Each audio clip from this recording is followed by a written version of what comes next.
হাজার শিয়াল ঘুরা বেড়ায়, কিছু থাকে নেকড়ে। ইসলাম নূর, সে মুসলমান।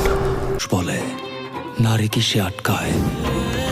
নারী আটকায় টাকায়, ফাকিং রাক্ষস। দেখেন দম রাক্ষস না প্রিন্স। কি দেখবেন সিনেমা হলে, আমি সেটা আজকে আপনাদেরকে শেয়ার করে দেবেন। দেখেন টিজারের মধ্যে এই প্রথম বাংলাদেশে কোনো মেহেদী হাসান হৃদয় এটা কি করলো আমি জানি না, বরবাদ 2 নামাইলো নাকি অ্যানিমেল 2 আমি বুঝতেছি না। তো এখানে যে গালাগালিগুলো করছে এগুলো বাংলা সিনেমাতে যায় না, এগুলো বাংলাদেশে যায় না আপাতত। যে অশ্লীল গালাগালি এগুলো মানে নেওয়ার মতো না। আর দম ভাই অন্য লেভেলের, আমার দেখার সেরা একটা টিজার দম। আফান নিশু তো মানে অন্য লেভেলের লোক ভাই। এটা কোন লেভেলের হিট হবে যে প্রিন্সকে ছাড়িয়ে যেতে পারে এরকম অবস্থা হয়ে যাবে ভাই। আমি সাকিব ইয়ানরা একটু স্মৃতি যাওয়ার কিছু নেই, যেটা বাস্তব রিয়েল কথা। দমের যে টিজার দেখলাম আমি পুরো ছিটকে গেছি।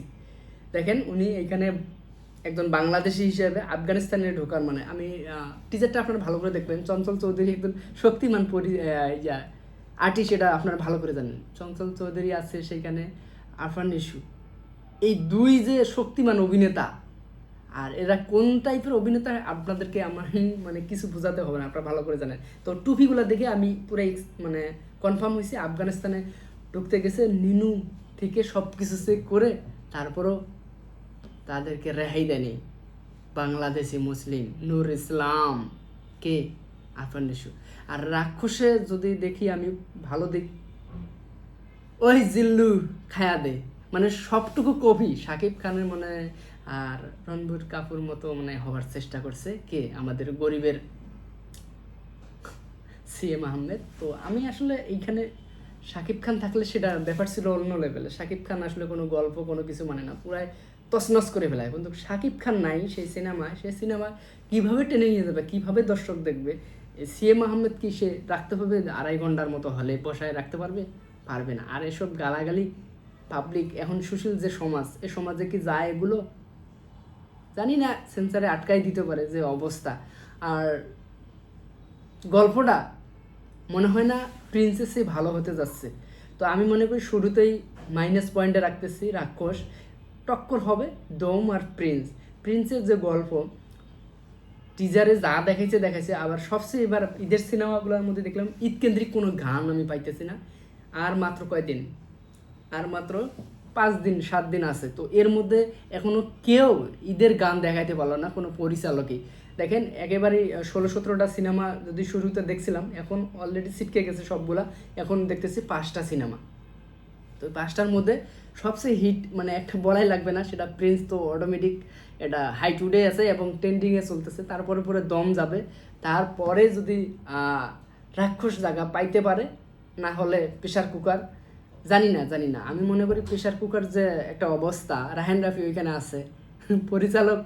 এই রাহান রাফির কথা মানুষ পুরা বাংলা ইন্ডাস্ট্রি সবাই জানে রাহান রাফি কোন লেভেলের লোক, কোন লেভেলের একজন পরিচালক। তার গল্প কীরকম হয়, তার গল্পই কিন্তু মানুষকে টেনে নিয়ে যায়। আজকে দহন বলেন, আজকে পরামন 2 বলেন, মানে ওই রকম আর্টিস্ট কিন্তু আহামরি না, তারপরও মানুষের হাইট তুলছে। রাহান রাফির প্রতিটা সিনেমা সুরঙ্গা বলেন সবগুলা হিট সিনেমা।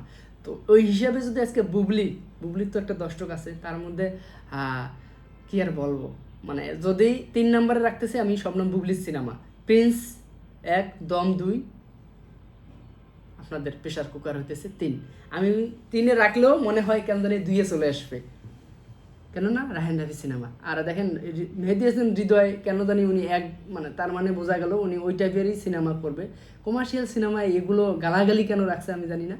অ্যাকশন মোটামুটি ভালো হয়েছে, এই গালাগালিগুলো মাইনাস করলে। এবং সিএমের লুকটাও মোটামুটি খারাপ ছিল না, তবে কেন জানি জঙ্গলি 2-র মতো লাগতেছে তার লুকটা। ওই রকম লুক সিএম আহমেদের মানে জঙ্গলি সিনেমাতে আমরা দেখছি। তো এটার মধ্যে আবার এখানে ঢুকাই দিচ্ছে, আসলে কোনো চেঞ্জ নাই। আর শাকিব খানের দেখেন একটার মধ্যে একটা লুক, তার অন্য লেভেলের কোনো কিছু। আর আরফান নিশোর কী কথা বলবো, আরফান নিশোর কোনো কিছু লাগে না, কেননা উনি একজন শক্তিমান অভিনেতা। সে একেবারেই ছোটো থেকে বড় হয়েছে, হ্যাঁ ছোটো পর্দায় অভিনয় করতে সে একজন জাতীয় অভিনেতা। আর আরফান নিশোর যে সিনেমার মধ্যে একটা গাধা কেন্দ্রিক গল্প, কিন্তু তাদের মনে করেন প্রতিটা শট, প্রতিটা বিজিএমগুলো অসাধারণ হয়েছে, দেখার মতো। আর মনে হয় গ্যালারিতে সেভ করার মতো